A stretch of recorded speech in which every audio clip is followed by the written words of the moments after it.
दोस्तों ये हम कब से सुनते आ रहे हैं कि भारत में अनएक्सप्लोर्ड ऑयल एंड गैस काफ़ी ज़्यादा मात्रा में मौजूद है, लेकिन आज तक कभी इस पर काम हुआ नहीं। एक्चुअली पहले भी कई बार ऐसी कोशिश की गई कि जो विदेशी कंपनियां हैं वो भारत में आएँ और आकर के यहाँ पे खोज करें, बट उस समय वो यहाँ पे आने से कतरा रही थी। लेकिन एक बार फिर से तैयारी की गई है इन्हें बुलाने के लिए।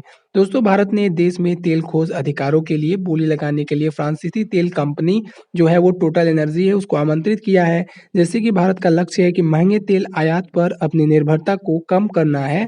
और तेल मंत्री हरदीप सिंह पुरी ने अबू धाबी में टोटल एनर्जी के सीईओ पैट्रिक पोयानो से मुलाकात की और उन्हें निमंत्रण दिया।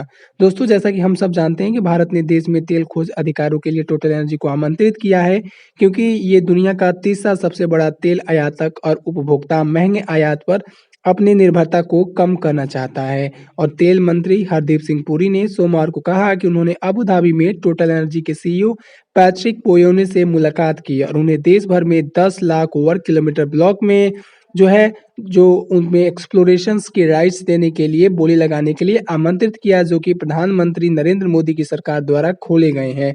भारत अपनी ज़रूरत का, जैसा कि हम सब जानते हैं, 84% से भी अधिक विदेशों से खरीदता है जो भी हमारा ऑयल एंड गैस होता है। और आयात निर्भरता को कम करने के लिए अपने हाइड्रोकार्बन भंडार को शीघ्रता से विकसित करने का प्रयास कर रहा है। और पुरी जो कि एक उद्योग सम्मेलन में भाग लेने के लिए अबू धाबी में है, उन्होंने एक्स पूर्व में ट्विटर जो कि ट्विटर कहा जाता था, उस पर उन्होंने पोस्ट में लिखा कि उन्होंने मोजाम्बिक तरलकृत प्राकृतिक गैस एलएनजी परियोजना में तेजी लाने के तरीकों पर पुयोना के साथ भी चर्चा की, जो कि विदेश में भारत का सबसे बड़ा ऊर्जा निवेश है।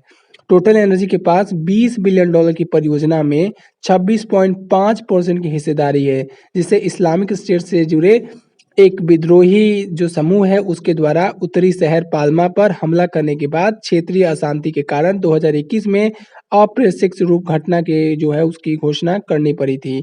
मोजाम्बिक एलएनजी के अन्य शेयरधारकों में मोजाम्बिक के ईएनएच, जापान के मोत्सुई एंड कंपनी, थाईलैंड की पीटीआईबी और भारतीय कंपनी ओएनजीसी विदेश, भारत पेट्रोलियम और ऑयल इंडिया लिमिटेड है दोस्तों। और इसी के साथ भारत जो है अब इन्हें यहाँ पे बुलाना चाहता है भारत में, ताकि जांच किया जा सके कितना अनएक्सप्लोर्ड ऑयल है भारत में। और दोस्तों ऐसा कहा जाता है कि भारत में काफ़ी मात्रा में ऑयल जो है। और अंडमान निकोबार में भी काफ़ी अनएक्सप्लोर्ड ऑयल है जो अब तक एक्सप्लोर नहीं किया गया था फॉर द सिक्योरिटी कंसर्न। उसको भी इस बार की नरेंद्र मोदी सरकार ने उसको जो स्पेशल इकोनॉमिक जोन है वहाँ पर भी खोज करने के लिए परमिशन दे दी है। और दोस्तों टोटल एनर्जी को यहाँ पे इसलिए बुलाया जा रहा है क्योंकि इन लोगों के पास इसका एक्सपीरियंस है कि कैसे एकदम जो डीप सी वाटर है उसके अंदर गैस के एक्सप्लोरेशन, ऑयल की एक्सप्लोरेशन करनी है। इन लोगों के पास इसका एक्सपीरियंस है जिसका फ़ायदा भारत लेना चाहता है, क्योंकि भारत की कंपनीज़ के पास इस तरीके का एक्सपीरियंस नहीं है अंदर जाने का और वैसी टेक्नोलॉजी भी मौजूद नहीं है। इसलिए इन लोगों को यहाँ पे आमंत्रित किया गया है ताकि यहाँ पे कुछ निकल सके। और देखना होगा कि कितना अनएक्सप्लोर्ड ऑयल है या नहीं है, और इसी के साथ-साथ ये कंपनीज़ भारत में बुलाने पर आती हैं या नहीं आती हैं दोस्तों। इसी के साथ-साथ भारत जो है $58 बिलियन का इन्वेस्टमेंट जो है एनर्जी सेक्टर में चाहता है। और दोस्तों ये काफ़ी अच्छी बात है, उसमें टोटल एनर्जी को इनवाइट किया गया है। अब देखना होगा कि टोटल एनर्जी यहाँ पे आता है या नहीं आता। लेकिन ऐसा अनुमान लगाया जा रहा है कि 2030 तक जो है लिक्विफाइड नेचुरल गैस जो है दोस्तों, उसके दाम जो हैं घटने शुरू हो जाएँगे, क्योंकि जो हमारा एनर्जी सेक्टर होगा काफ़ी ज़्यादा डाइवर्सिफ़ाइड हो चुका होगा और उस समय तक कई ऐसी नई-नई रिन्यूएबल एनर्जी आ चुकी होंगी जिससे कि इनकी माँग में तेज़ी से कमी देखने को मिलेगी और जिसके कारण जो है इसके दाम घटते शुरू हो जाएँगे। तो इसका सबसे बड़ा नुकसान अगर किसी को होगा तो वो होगा कतर को, क क्योंकि कतर जो है नेचुरल गैस को बेचता है। इसी के साथ-साथ सऊदी अरेबिया को नुकसान होगा जो कि बेचता है ऑयल, ये हम सब जानते हैं।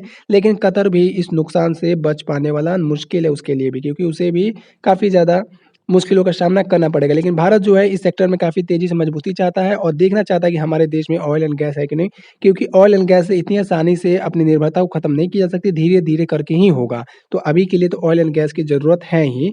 और इसी बीच पेट्रोलियम योजना और बिजनेस सेल के आंकड़ों के अनुसार अगर हम देखेंगे तो मई में भारत की तेल माँग सालाना आधार पर 9% से बढ़ कर के 20.03 मिलियन टन यानी कि 5.1 मिलियन बैरल पर डे हो गई थी। और संचयी जनवरी-मई की अवधि में डीजल, पेट्रोल और जेट ईंधन की मांग दर में सालाना 8.5%, 8.7% और 27.9% की वृद्धि देखने को मिली थी, जो कि ये काफ़ी ह्यूज होता है। इसमें काफ़ी ज़्यादा हमारा फॉरेन जो रिज़र्व होता है, वो करेंसी जो होती है डॉलर, वो बाहर जाता हुआ दिखाई देता है दोस्तों।